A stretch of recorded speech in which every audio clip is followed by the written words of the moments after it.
Hello, hi everybody. This is lecture number 10 in the cybersecurity for beginners course. In this lecture, we're going to talk about the network security basics. We're going to talk about three techniques or three methods: firewalls, intrusion detection systems, and virtual private networks. We know that in today's world, networks face a lot of threats from hackers, malware, and unauthorized access. So network security tools like firewalls, intrusion detection, and virtual private network are essential for protecting our sensitive data and maintaining secure communications. Of course, understanding these tools or these techniques is essential or crucial for beginners in cybersecurity. Let's start by defining what's firewalls.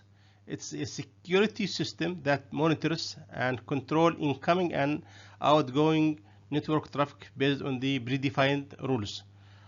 Firewalls act as a barrier between trusted internal networks and untrusted external networks. Just example for the internet. Of course, we assume that the internet is an untrusted network.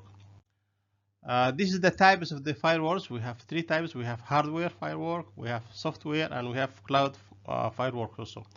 In the hardware firewalls, it's a physical device placed or connected between a network and its gateway.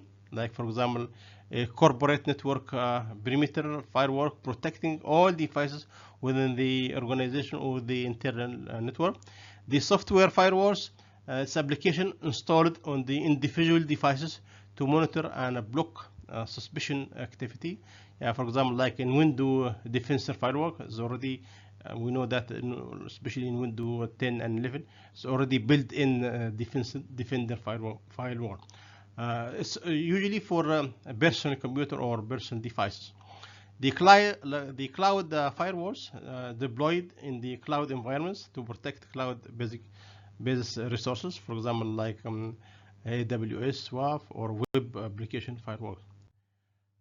What the firewalls do is like filtering probably, or maybe inspection or proxying. For example, filtering allows or blocks packets based on source and destination IP address, ports, and protocols. And the stateful inspection tracks or monitor the state of the active connections to determine if the packets are a part of the legitimate communication or not. The proxying acts as intermediary for requests between users and servers, hiding internet protocols address, for example. For example, a firewall might block all traffic from specific IP address known for malicious activity or identified as a malicious activity, or restrict access to a certain website in workplace. Of course, there are so many functions as I mentioned here. Let's go to the second tool, which is intrusion detection systems. It's a monitoring network traffic for suspicion activities and alert the administrative or the administrators or the people in charge of the network when potential threats are detected. For example, like unlike it's totally different than firewalls, which block traffic. IDS focus on detection. These are the types of the intrusion detection system: network-based IDS, or maybe host-based. Network, of course, monitors traffic across the whole or the entire network, and the host-based IDS installed on individual, like personal computer or local system activity or local network. Yeah. And of course, such as like changes of the unauthorized access. For example, an IDS on a server flags on unauthorized log attempt. These are the functions or what the IDS do. Like, for example, detects known attacks patterns or signatures.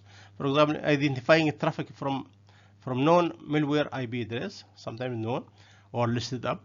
Also, anomaly-based detection alerts when unusual behavior differs from normal patterns. For example, detecting a sudden spike or outbound traffic from a server. So just for example here, if an attacker tries to brute force attack to guess a password, the IDS can detect multiple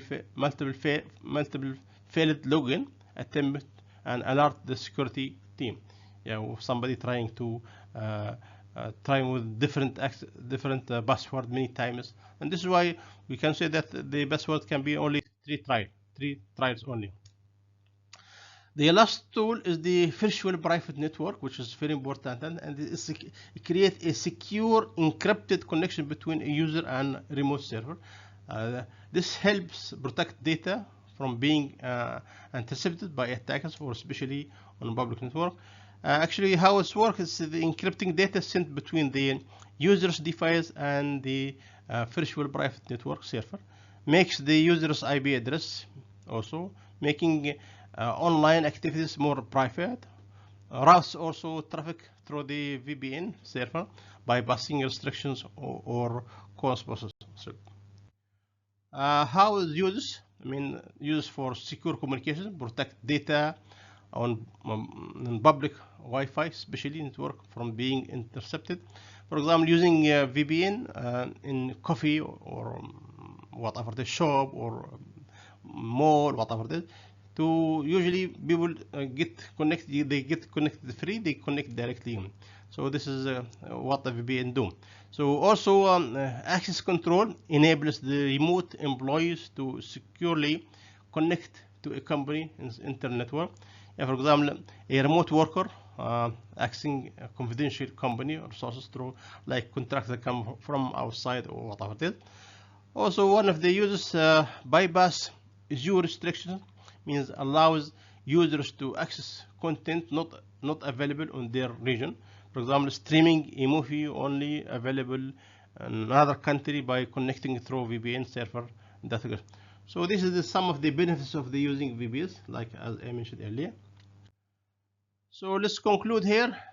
These three tools, firewalls, IDS, and VPNs, are essential tools in maintaining network security. Of course, the firewalls provide the first line defense by blocking unauthorized access. The IDS detect threats that manage to bypass defense after firewall. The VPN secure communication offer potential unsafe network. Together, the three of them create a layered security approach to protect against a variety of threats. Stay safe in the digital world. That's it. Thank you very much.